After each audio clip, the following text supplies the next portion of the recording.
দেশে শরিয়া ভিত্তিক 5 ব্যাংক একীভূত করে একটি ব্যাংকে রূপান্তরের যে প্রক্রিয়া চলছে সেটির সঙ্গে একমত নয় এক্সিম ব্যাংক ও সোশ্যাল ইসলামী ব্যাংক এসআইবিএল। এই দুটি ব্যাংকের পরিচালনা পর্ষদ ও ব্যবস্থাপনা কর্তৃপক্ষ বাংলাদেশ ব্যাংকের সিদ্ধান্তের বিরুদ্ধে অবস্থান নিচ্ছে।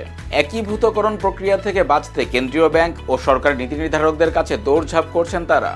এই বিষয়ে উচ্চ আদালতে মামলার প্রক্রিয়াও চলছে বলে সংশ্লিষ্ট সূত্রে জানা গেছে।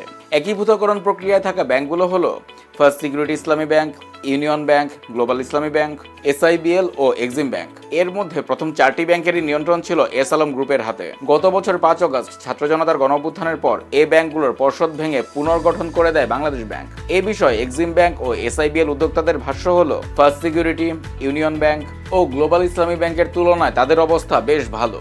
তারল্য পরিস্থিতি, খেলাপি ঋণের হার ও মূলধন কাঠামোর দিক থেকেও এই দুটি ব্যাংক বেশ শক্তিশালী। দুটি ব্যাংকেরই বৈদেশিক বাণিজ্যের আকার অনেক বড়। এক্সিম ও এসআইবিএলকে এস আলম গ্রুপের পূর্ণ নিয়ন্ত্রণে থাকা 3টি ব্যাংকের সঙ্গে একীভূত করে দেয়া যৌক্তিক নয়। 5 ব্যাংকের আর্থিক প্রতিবেদন বিশ্লেষণ করেও একই ধরনের তথ্য মিলছে। প্রাপ্ত তথ্য বলছে 2024 সালে 5 ব্যাংকের মোট বৈদেশিক বাণিজ্য ছিল 94,363 কোটি টাকা। এর মধ্যে একাই 50,381 কোটি টাকার বাণিজ্য করেছে এক্সিম ব্যাংক। একই সময় এসআইবিএল এর বৈদেশিক বাণিজ্যের পরিমাণ ছিল 34,212 কোটি টাকা। অর্থাৎ শরিয়া ভিত্তিক 5 ব্যাংকের মোট বৈদেশিক বাণিজ্যের প্রায় 90% করেছে এক্সিম ও এসআইবিএল। বৈদেশিক বাণিজ্যের এ ধারাবাহিকতা চলতি বছর অব্যাহত আছে। পর্ষদ ভেঙে দেওয়ার পর আন্তর্জাতিকভাবে স্বীকৃত অডিট ফার্ম দিয়ে শরিয়া ভিত্তিক 5 ব্যাংকের অ্যাসেট কোয়ালিটি রিভিউ করেছে বাংলাদেশ ব্যাংক। একিউআর প্রতিবেদনের তথ্য অনুযায়ী 5 ব্যাংকের মধ্যে খেলাপির হারে সবচেয়ে খারাপ অবস্থা ইউনিয়ন ব্যাংকের।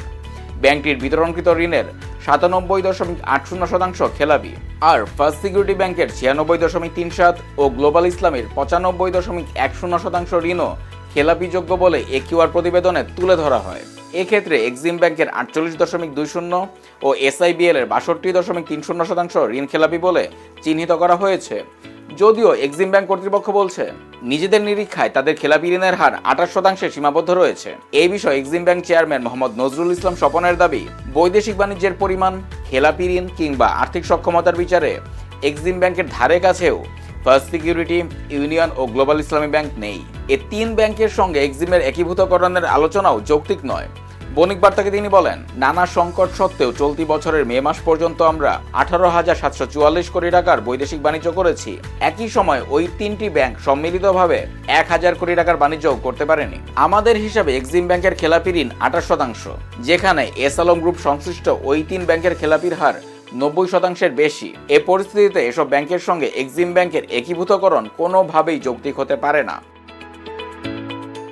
শেখ হাসিনা সরকার ক্ষমতাচ্যুত হওয়ার পর গভর্নর হিসেবে দায়িত্ব নিয়ে ডক্টর আহসান এইচ মনসুর দেশের 14টি বেসরকারি ব্যাংকের পর্ষদ ভেঙে দেন। পর্ষদ পুনর্গঠনের পর থেকে গভর্নর বলে আসছেন, অনিয়ম দুর্নীতির কারণে দুর্বল হয়ে পড়া শরিয়া ভিত্তিক ব্যাংকগুলোকে একীভূত করে একটি ব্যাংকে রূপান্তর করা হবে। ঈদের ছুটি শেষে অফিস খোলার প্রথম দিনই 15 June governor Ahsan H Mansur এই বিষয়ে সাংবাদিকদের সঙ্গে কথা বলেন। তিনি জানান, শরিয়া ভিত্তিক 5 ব্যাংকে একীভূত করে একটি ব্যাংকে রূপান্তর করার প্রক্রিয়া চূড়ান্ত পর্যায়ে রয়েছে।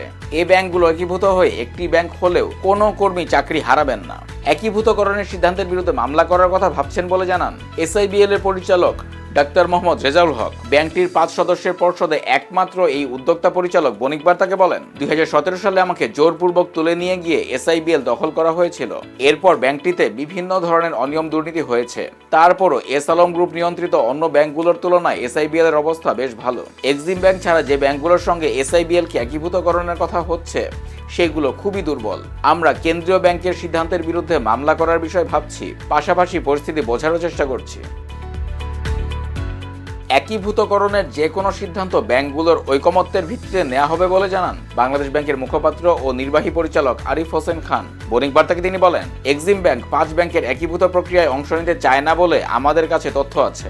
এসআইবিএলও একই ধরনের মনোভাব প্রকাশ করছে বলে জেনেছি। এই 2 ব্যাংকের আপত্তি যদি যৌক্তিক হয় তাহলে অবশ্যই বাংলাদেশ ব্যাংক সেটি বিবেচনায় নেবে।